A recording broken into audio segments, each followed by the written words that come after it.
wife doesn't care about any of my past dog trauma, or the nightmares that I have, or my Vietnam flashbacks of Rottweilers in the trees. No, she said to hell with all that, and adopted our very own Rottweiler named Otis. And this is what Otis looks like. Or excuse me, this is what he used to look like a year ago.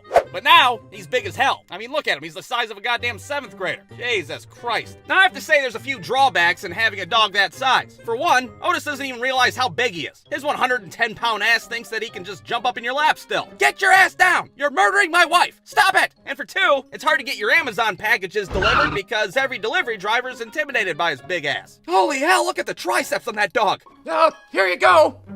I didn't sign up to hand-deliver packages, the fucking Cujo. Now you'd think that Otis would make a pretty good guard dog, but the truth is, Otis is a big ol' 110-pound wuss. I mean, the dog is afraid of limes, for Christ's sake. He hates them. He can't stand the sight of them. What kind of guard dog is afraid of a fucking fruit? Look at him running away from it like it's the goddamn Grim Reaper. I mean, sure, he likes to pretend to be tough. When he barks, it's kind of scary. But God forbid you bark back at him. Ah! Wow, how scary. So how am I supposed to believe that Otis is gonna protect us, God forbid somebody breaks into our house? Hell, I'm sure they could just give his ass a pack of hot dogs, and he'd just tap dance his ass right outside the room. It wouldn't matter who was breaking into our house. It could be the devil himself, holding a goddamn bloody sickle, and Otis would be like, Hey you wanna pet me? I'm a dog. Actually, I was here to murder your entire family. Oh, okay, come on in. I'll show you to their bedroom. Otis's ass isn't gonna bite anybody. Hell, if anything, his ass is more of a threat than his teeth are. Because this dog farts like a fucking stepdad, I'll tell you what. We'd be sitting on the couch, and all of a sudden, what the hell was that? I don't know, why does it smell like a burnt Hot Pocket dipped in gasoline? Oh, goddammit, it's the dog. Otis, would you please control that loose asshole of yours?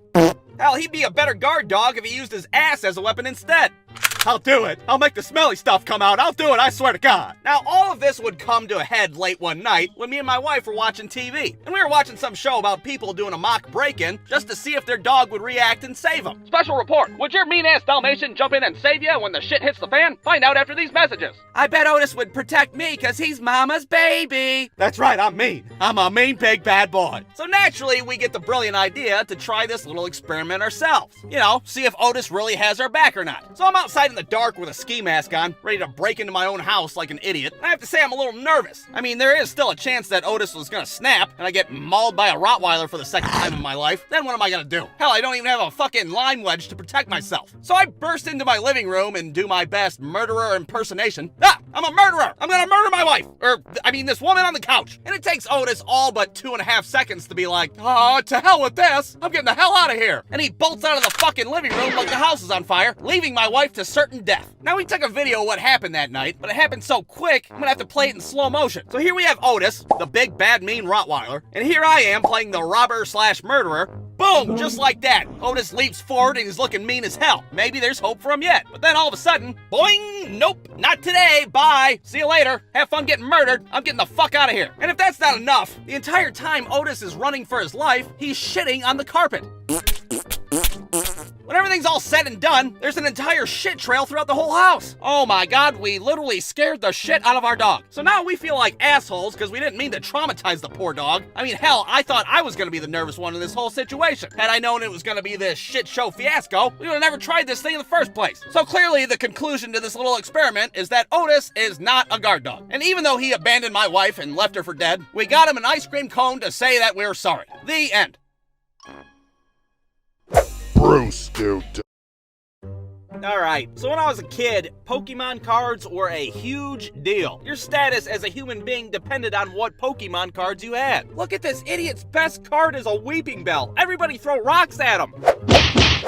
And I'm not talking about Pokemon cards that are out now or you got shit that looks like this. This shit would have exploded my 9-year-old brain back in 1999. 20 years ago, it was something basic like, bitch, what are you looking at? I'm a Pidgey. I got 40 HP. Ken Sugimori drew my ass. I got 1 attack. Let's go. A lot's changed since then, apparently. I don't know. Now, first, I wasn't into Pokemon. All my friends were into it. I didn't understand it. You guys want to play with my Vortex football or are you just gonna play with your stupid fake animals all day long? Fake animals. Yeah, fake animals for sure. Fuck fuck your Vortex football. The only reason I got my first Pokemon card was because I won it in a bet with my next door neighbor. I'll bet you this Pokemon card that I can beat you in GoldenEye 64. Michael, I'll beat your ass 6 ways to Sunday in GoldenEye. I don't care if I gotta use the shitty Mad Catz controller. I'll play with that goddamn thing upside down and still whoop your ass. So I give Michael the business in GoldenEye with my Moonraker lasers. Now I got this Pokemon card that I didn't even want in the first place. I take this card over to my friend David to get it appraised. He's pretty much a Pokemon maniac at this point. He's got the Pokemon lunchbox and the Pokemon movie and the fucking Pokemon Pokédex that tells you Pokefacts about Pokemon. Snorlax has onset type 2 diabetes. Hey, is this Pokemon card any good? No, dude, I got like 50 of those. I practically wiped my ass with Nidorans. Oh, well, that figures. Thanks for nothing, Michael. Here, you can have some of my extra cards. They're a lot better. I think my cat pissed on these anyway, so here you go. So now I got my own little starter set of these pissy Pokemon cards. And something just clicks in my little 9-year-old dumb brain. You know, these things are kind of cool. I need to get as many fake animals as possible. I didn't even know what to do with them at first. I just sit there in my bedroom with all my cards laid out, just study them for hours, every little detail on every little card. So now, as a 28-year-old grown-ass man, I have all this information I don't know what to do with. Nope, I have no idea how to change oil in a car. But I can tell you that Meowth has 50 HP and his payday attack does 10 damage. Whoopity-doo. Now, as a kid, we didn't have a lot of money, so my parents weren't big on buying me Pokemon cards. What the fuck is it? Poketron. I'm not getting you any Pokemon cards. I just got you that John Elway football that you can throw into the fucking stratosphere. Why would I get you Pokemon cards? So if I wanted new cards, I'd have to trade my cards with other kids. And boy, did I hustle the hell out of my next door neighbor, Michael. I was like a shitty used car salesman when I'd trade with him. Michael, I'll trade you this sweet Onyx card for your Mr. Mime. What? No way, that's a ripoff. Michael, do you really want a sparkly pink Pokemon card? That card's for girls. Shit looks like it should be on a Lisa Frank folder, for Christ's sake. I'm offering you a fucking snake rock, Michael. You could shoot it with a rifle and it wouldn't blink an eye. But whatever, you keep your stupid little purple fucking fairy tale card, whatever. Okay, wait a minute. I don't want a girl card. Here, you got a deal. I once traded Michael 2 energy cards for a holographic Venomoth, and to this day, I'm still laughing about it.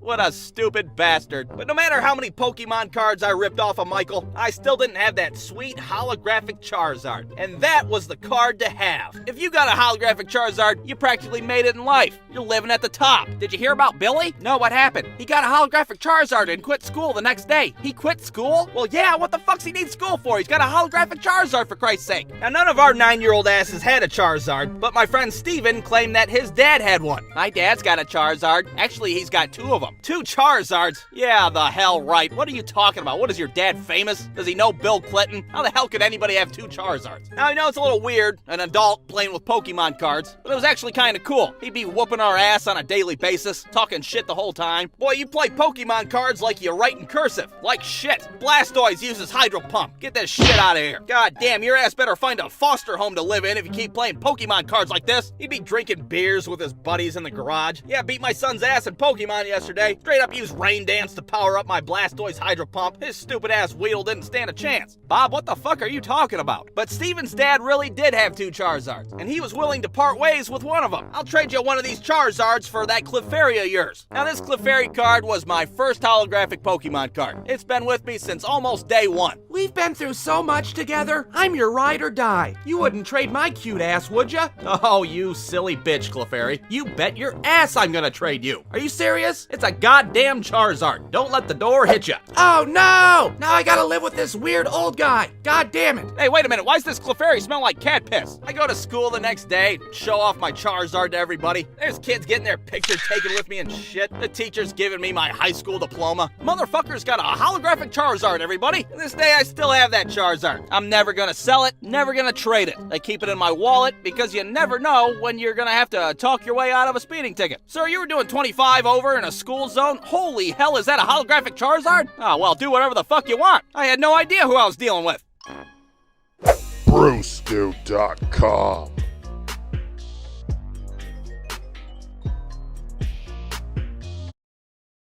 Alright, I think it's safe to say that middle school was a pretty rough time for most people. Chances are you didn't have a lot going on for you when you were 12 years old. You probably had braces back then, puberty was hitting you like a ton of bricks, or maybe you were the lucky cool kid that could finally grow a little dirt mustache to brag about.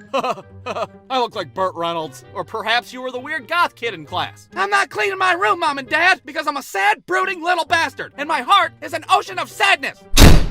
Oh, by the way, it's pizza day today. Can I have $2? But for me personally, middle school marked what I would like to call my spiky hair phase. And that consisted of me slathering a bunch of LA Looks hair gel into my head and then spiking my hair up so that it resembled the ass of a porcupine. And you had to be careful because it was like having a lethal weapon on the top of your head. If you're screwing around, you accidentally trip in the hallways, all of a sudden you're getting charged with second-degree manslaughter and shit. Now, I have to say that my first day of middle school did not go as well as I wanted it to. I mean, it started off pretty good. I hopped off the bus looking fresh as hell. I'm wearing my finest Limp Bizkit t-shirt. My hair is nice and dangerous. My goddamn trapper keeper's the size of a small child. I was all set to go. But since this was a new school, I had no idea where the hell I was going. I'm